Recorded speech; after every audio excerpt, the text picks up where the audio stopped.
हरे कृष्णा। ओम नमः शिवाय। कल हमने कथा में विश्राम लिया था कि भगवान विष्णु सबको कहते हैं कि अभी एक ऐसा व्यक्ति बचा है जिसके कारण महादेव को परिवर्तित होना पड़ेगा। और सबके पूछने पर वो बताते हैं कि वो हैं ऋषि दुर्वासा। ये वही ऋषि दुर्वासा हैं जिन्होंने इंद्रदेव को श्राप दिया था। इंद्रदेव को अपना सारा श्राप याद आ जाता है कि उन्होंने किस प्रकार से पुष्प का अपमान किया था, किस प्रकार से श्राप दिया गया था कि आप अपने गुरुजनों के सान्निध्य से वंचित हो जाओगे, आपको अपना सिंहासन छोड़कर पलायन करना पड़ेगा स्वर्ग से, माँ लक्ष्मी आपका साथ हमेशा के लिए छोड़ देगी, आपका ये वैभव आपसे छिन जाएगा। मतलब ये सारे श्राप इंद्र को याद आ जाते हैं कि जो दुर्वासा ऋषि ने इंद्र को दिए थे। भगवान विष्णु कहते हैं कि अपने गुरु का अपमान करना, ताड़कासुर का आपको स्वर्ग से निष्कासित करना, देवी लक्ष्मी का स्वर्ग को त्याग कर देना, ये सब कुछ जो कुछ भी हुआ इसका कारण एकमात्र था दुर्वासा ऋषि का श्राप। और यदि ताड़कासुर के अंत के पश्चात आपको स्वर्ग पुनः प्राप्त हो भी गया तो भी इंद्रदेव आपके स्वर्ग में माता लक्ष्मी नहीं लौटेंगी। वो आपके स्वर्ग में तभी लौटेंगी जब समुद्र मंथन होगा। समुद्र मंथन के पश्चात ही ये संभव होगा। और जब वो अपने नए अवतार में यानी कि महालक्ष्मी के रूप में समुद्र से प्रकट होंगी तब जाकर कहीं वो आपके स्वर्ग में वापस आएंगी। इंद्रदेव सारी बातें बहुत ध्यान से सुनते हैं। इंद्रदेव कहते हैं, प्रभु हमारा स्वर्ग पर पुनः अधिकार, माता लक्ष्मी का स्वर्ग में लौटना, ताड़कासुर का वध, पर ये सब कुछ तो तभी होगा ना जब महादेव का विवाह संभव होगा। जब उनका विवाह ही नहीं होगा तो इसमें से तो कुछ भी नहीं हो सकता।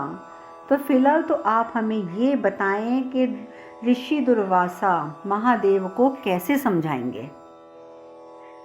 विष्णु भगवान कहते हैं कि दुर्वासा ऋषि की पूंजी उनका श्राप ही तो है। जिसको देखो वो श्राप देते रहते हैं, जिसको देखो वो श्राप देते रहते हैं, और वही श्राप महादेव का विवाह भी करवाएगा। इसलिए आप लोग निश्चिंत हो जाइए। पर नारद मुनि कहते हैं, चलिए प्रभु आपकी ये बात हमने मान भी ली, पर प्रभु ये बताइए कि दुर्वासा ऋषि कैलाश क्यों जाएंगे? उन्हें क्या पड़ी है कैलाश जाने की? और ऐसा क्या चमत्कार होने वाला है कि वो कैलाश जाएंगे? विष्णु भगवान कहते हैं, आपका प्रश्न जो है वो बिल्कुल उचित है नारद, बिल्कुल उचित है, पर ये चमत्कार शीघ्र ही होगा। और इस चमत्कारिक कार्य का आरंभ देवी पार्वती ने पहले ही कर दिया है, क्योंकि उन्होंने माता अनुसुईया से कैलाश प्रस्थान को कह दिया है। अब अनुसुईया माता अपने पुत्र दुर्वासा को साथ लेकर कैलाश में प्रस्थान करने वाली होंगी। तो अब देखिए ना, देवी पार्वती ने पहले ही व्यवस्था कर दी है कि दुर्वासा ऋषि किसी प्रकार से कैलाश पहुंच जाएं। अब सबको थोड़ी सी शांति मिलती है, सब थोड़े प्रसन्न भी हो जाते हैं कि चलो दुर्वासा ऋषि के द्वारा ही सही पर महादेव का विवाह तो किसी प्रकार से पक्का हो जाए, निश्चित हो जाए कि होगा ही होगा। उधर हेम नरेश जब घर आते हैं वापस काशी से तो वो आकर बताते हैं कि प्रजापति दक्ष और देवी प्रसूति ने विवाह में प्रकट न होने की अपनी असमर्थता प्रकट कर दी है कि वो नहीं आ सकते हैं इस विवाह में, किंतु उन लोगों ने हमारी पार्वती के लिए बहुत सारा प्रेम और बहुत सारे आशीर्वाद भेजे हैं, बहुत सारे आशीर्वाद भेजे हैं। तो इसलिए मुझे एक बात की तसल्ली है कि मैं गया, मैंने उन्हें निमंत्रण दिया, अब वो नहीं आए पर उन्होंने हमारी पुत्री को आशीर्वाद दिया, बस मुझे लग रहा है कि मेरा कार्य पूर्ण हो गया। पार्वती माता भी बहुत खुश होती हैं कि चलो उनके पूर्व जन्म के माता पिता ने उन्हें आशीर्वाद दिया। उधर दूसरी ओर माँ अनुसुईया और ऋषि दुर्वासा को साथ लेकर वो चलने के लिए तैयार होती हैं कैलाश की ओर। तो अपने उनको पुत्र को कहती हैं कि पुत्र मैं तुम्हें कैलाश ले जाना चाहती हूँ अपने साथ, ठीक है, लेकिन मेरी तुमसे एक अनुरोध भी है, एक विनती भी है। तो वो कहते हैं, माता आप ऐसे क्यों कह रही हैं, आप मुझे आदेश कीजिए। माता अनुसुईया कहती है कि महादेव और देवी पार्वती के विवाह के शुभ अवसर पर तुम्हें अपने क्रोध के प्रति सचेत रहना होगा, अपने क्रोध को नियंत्रित रखना होगा, क्योंकि विवाह के अवसर में ऐसी कई परिस्थितियां उत्पन्न हो जाती हैं जो तुम्हें रास ना आए, जो तुम्हारे अनुकूल ना हो, तुम्हें पसंद ना हो। किंतु तुम ये मत भूलना कि ये विवाह एक सुनियोजित घटनाक्रम का अंश है। ये पहले से नियति के द्वारा तय है कि इन दोनों का विवाह होना है, और इसमें क्या क्या घटना है सब कुछ पहले से तय है। इस बात को तुम मत भूलना। इसीलिए मैं तुम्हें फिर कहती हूँ कि अपने क्रोध पर नियंत्रण रखना। मैं नहीं चाहती कि तुम्हारे क्रोध के द्वारा विवाह जैसे शुभ अवसर में कोई व्यवधान उत्पन्न हो। दुर्वासा ऋषि कहते हैं, परंतु माते, मेरा दिया हर शाप संसार के हित में होता है, पर आप निश्चिंत रहें। माता आप निश्चिंत रहें, मैं आपको वचन देता हूँ कि अगर ऐसी कोई परिस्थिति उत्पन्न हो भी गई तो मैं शांत रहूंगा, मैं अपने क्रोध पर नियंत्रण रख लूंगा, मैं क्रोधित नहीं होऊंगा, ये मैं आपको वचन देता हूँ। माता अनुसुईया कहती है, ठीक है पुत्र, हमें तुम्हारे वचन पर विश्वास है, चलो। अब ये लोग निकल जाते हैं कि सब के सब हम दोनों अब कैलाश की ओर चलते हैं। उधर सबसे हैरानगी और ताज्जुब की बात क्या होती है कि नानी की अचानक आवाज गूंजती है पूरे राजभवन में, कोई है, कोई है, कहाँ है सब, कोई है। हिम नरेश और पार्वती माता, मैनावती सब फटाफट आती हैं, कहते हैं, क्या हुआ माता, क्या हुआ, आप ऐसे क्यों बोल रही हैं, क्या हो गया है। तो नानी कहती हैं कि इतने मेहमानों का आगमन होने वाला है और मुझे एक भी सेवक दिखाई नहीं दे रहा है, सब लोग कहाँ गए अचानक। तो हिमनरेश जो होते हैं वो अपने महामंत्री से बोलते हैं, महामंत्री, सभी सेवक कर्मचारी सब कहाँ गए। महामंत्री कहते हैं, प्रभु, हमारे सभी सेवक सभी कर्मचारी कैलाश चले गए हैं। उनका कहना है कि उन्हें अपने महादेव की वर यात्रा में सम्मिलित होना है, इसलिए वो तो पहले ही कैलाश चले गए। नानी कहती है, ये क्या तमाशा है, भोजन कौन बनाएगा, भवन कौन सुसज्जित करेगा, अभी तो मंडप बनना रहता है, सब काम कौन करेगा। राजन, आप सबको तुरंत वापस बुलाइए, कैसे कैलाश चले गए वो लोग हमें बिना पूछे।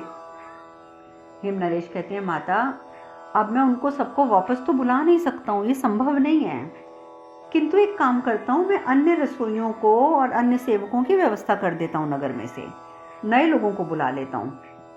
तो महामंत्री कहते हैं, महाराज, समस्त नगर में एक भी कार्मिक उपलब्ध नहीं है, क्योंकि सब के सब कैलाश प्रस्थान कर चुके हैं।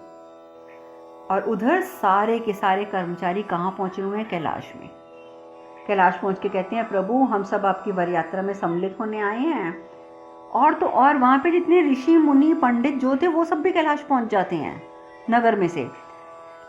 सब जाके बोलते हैं कि हम तो आपकी वर यात्रा में सम्मिलित होने आए हैं, हम आपके साथ वर यात्रा में चलेंगे। महादेव सिर्फ मुस्कुराते हैं कि ये क्या है, पूरा का पूरा नगर उठ के यहाँ कैलाश पहुंच गया है। और उधर दूसरी ओर पार्वती माता को जब ये सब कुछ पता चलता है तो वो शिवलिंग के सम्मुख बैठ जाती हैं।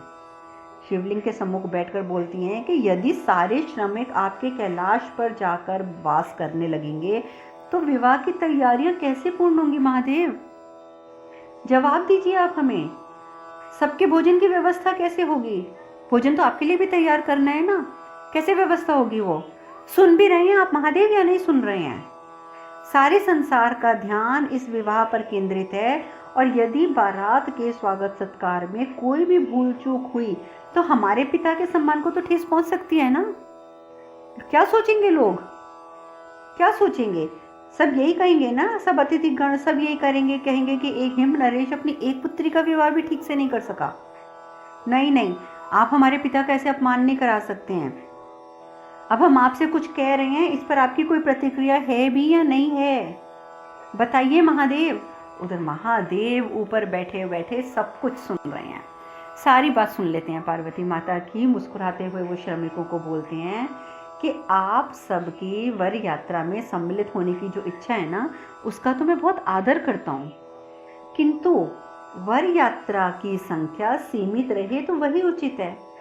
इसलिए मेरा आपसे निवेदन है कि आप लोग कन्या पक्ष से हैं और वहीं वापस लौट जाएं और वहीं से मेरे विवाह में सम्मिलित हों कन्या पक्ष के द्वारा।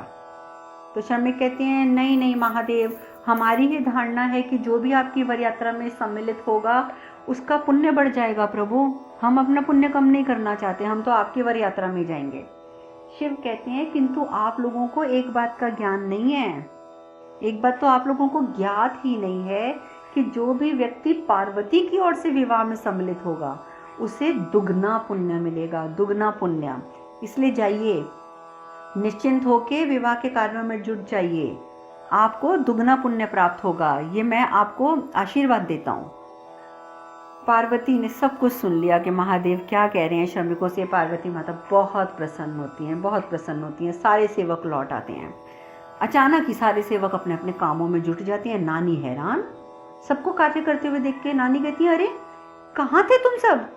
तो सेवक कहते हैं यहीं तो थे माता जी। नानी कहती नहीं, अभी कुछ देर पहले तक तो कोई भी यहाँ नहीं था।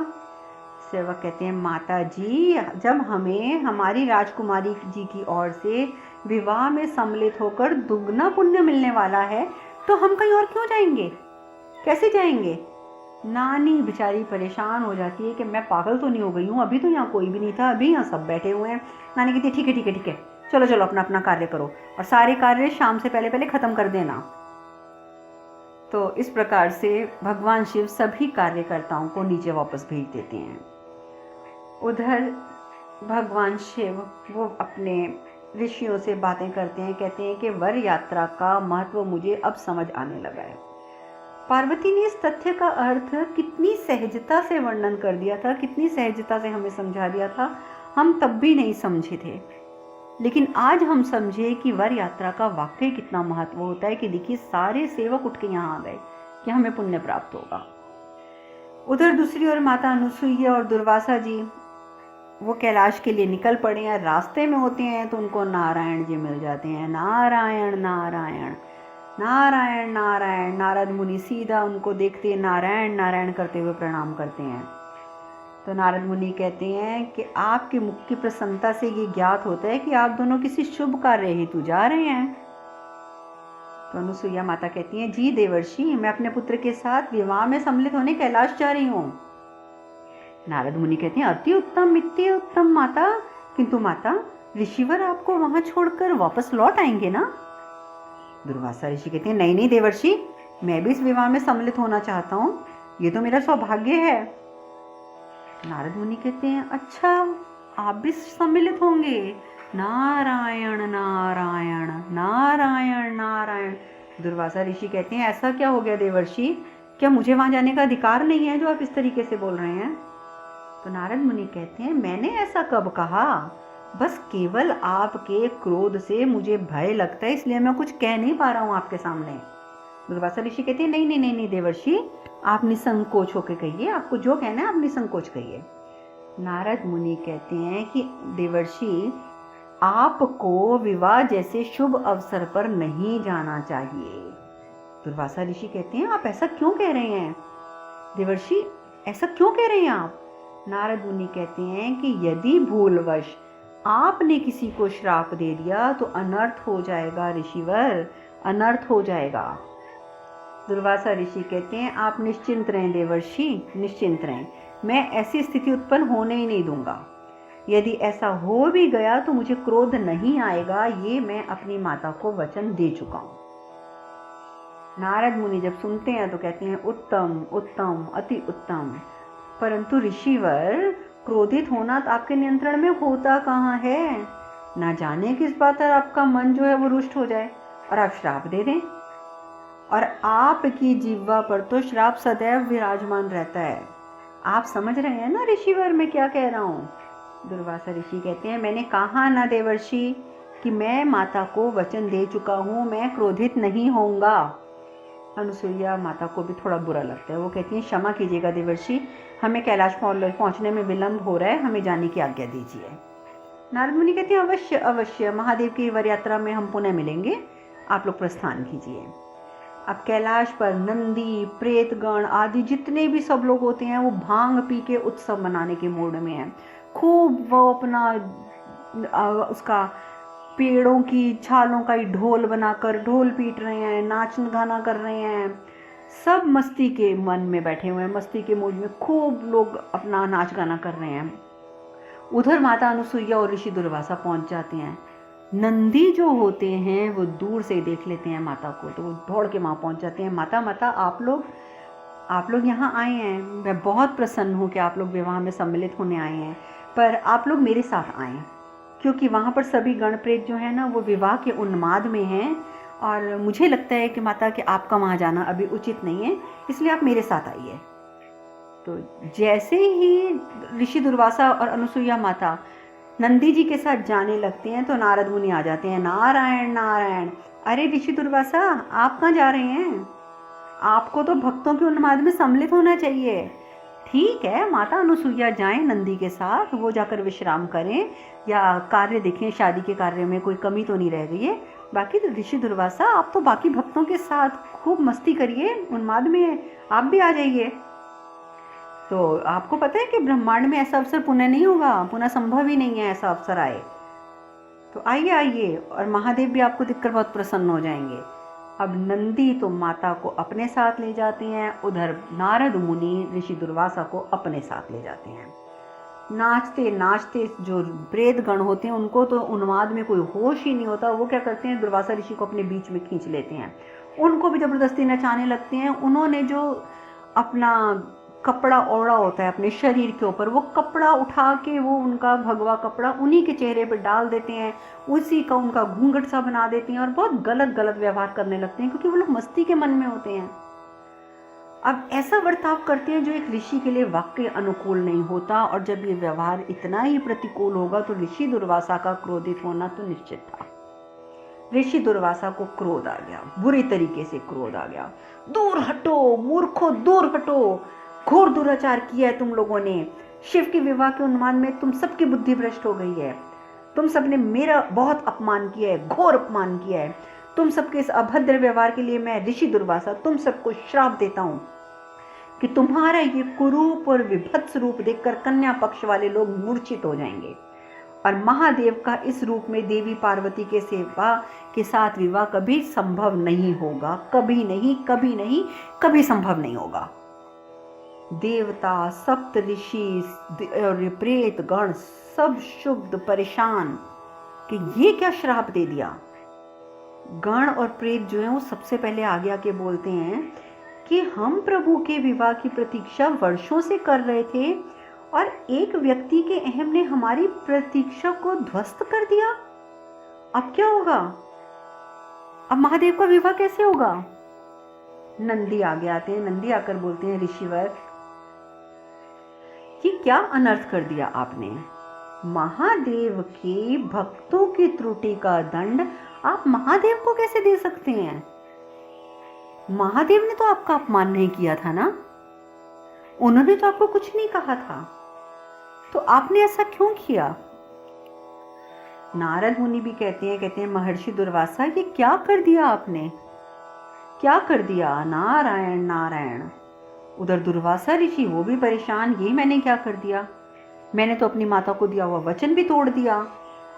हे प्रभु, मैंने ये क्या कर दिया? श्राप पर नियंत्रण की चेतावनी तो मुझे नारद मुनि ने भी दी थी।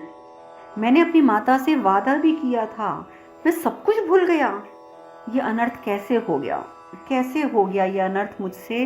कैसे हो गया? अब ऋषि दुर्वासा श्राप तो दे चुके हैं, लेकिन अब परेशान हो रहे हैं कि ये सब क्यों हुआ, कैसे हुआ। जब वो परेशान खड़े होते हैं तो भगवान विष्णु आ जाते हैं। भगवान विष्णु आकर कहते हैं कि आत्मग्लानि से व्यथित होने की कोई आवश्यकता नहीं है ऋषि दुर्वासा, आपको कोई आवश्यकता नहीं है। आपके नाम का अर्थ ही आपकी प्रवृत्ति को निर्धारित करता है। आप यहाँ सोच लीजिए कि आज यहाँ पर जो भी घटित हुआ है वो नियति द्वारा नियोजित कार्य के अंतर्गत ही हुआ है, और इसका समाधान भी विधि द्वारा ही होगा, और समाधान अवश्य होगा। ये बात मैं कह रहा हूँ आपको कि समाधान अवश्य होगा। इसलिए मैं आपको कहता हूँ कि जिस प्रकार आपके प्रत्येक श्राप से सृष्टि का उद्धार होता है, उसी प्रकार से आपकी इस श्राप से भी सृष्टि का उद्धार निश्चित है। इसलिए सभी जो हैं अतिथिगण, मैं आप सबको यही कहता हूँ कि पहले की तरह वर यात्रा की तैयारी करने में आप लोग जुट जाएं, क्योंकि ये विवाह होगा, अवश्य होगा, और ये श्राप कोई ना कोई अच्छा तरीका उत्पन्न करेगा वहाँ पर, जैसा होना चाहिए वैसा अवश्य होगा। और ये सब नियति द्वारा पूर्ण निर्धारित था, इसलिए किसी को भी चिंतित होने की ज़रूरत नहीं है। आप सब प्रसन्न हो जाइए और दोबारा अपने उन्माद में आकर आप नाच गाना कीजिए, पूरी तैयारियां कीजिए, ये विवाह अवश्य होगा। सब खुश हो जाते हैं, प्रेत गण नंदी हर हर महादेव करने लग जाते हैं।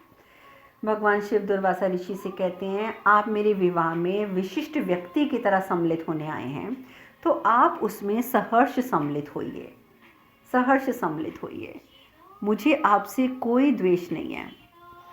सब प्रसन्न हो जाते हैं। नंदी तो बहुत प्रसन्न होते हैं, जब वो देखते हैं कि दोबारा से प्रेतगण नाचने गाने लग गए हैं, तो वो एकदम चिल्ला के बोलती हैं, रुको, सुनो तुम सब लोग, अपनी वेशभूषा को सुसज्जित कर लो और एक बात कान खोल के सुन लो मेरी, कि तुम लोगों की तरफ से ऐसा कोई कार्य नहीं होना चाहिए जिससे मेरे प्रभु पर कोई लांछन आए। अब सोच समझ के करना जो करना है। शिव मुस्कुराते हैं नंदी का ये बर्ताव देखकर, बहुत प्रसन्न हैं सब। अब आगे क्या होता है, कल शिव का विवाह किस प्रकार से होगा, ये चर्चा हम कल करेंगे। आज हम यहीं विश्राम लेते हैं। हरे कृष्ण कृष्ण कृष्ण हरे हरे, हरे राम राम राम हरे हरे। आप सब खुश रहें, सुखी रहें, स्वस्थ रहें। हरे कृष्णा। ओम नमः शिवाय, ओम नमः शिवाय, ओम नमः शिवाय।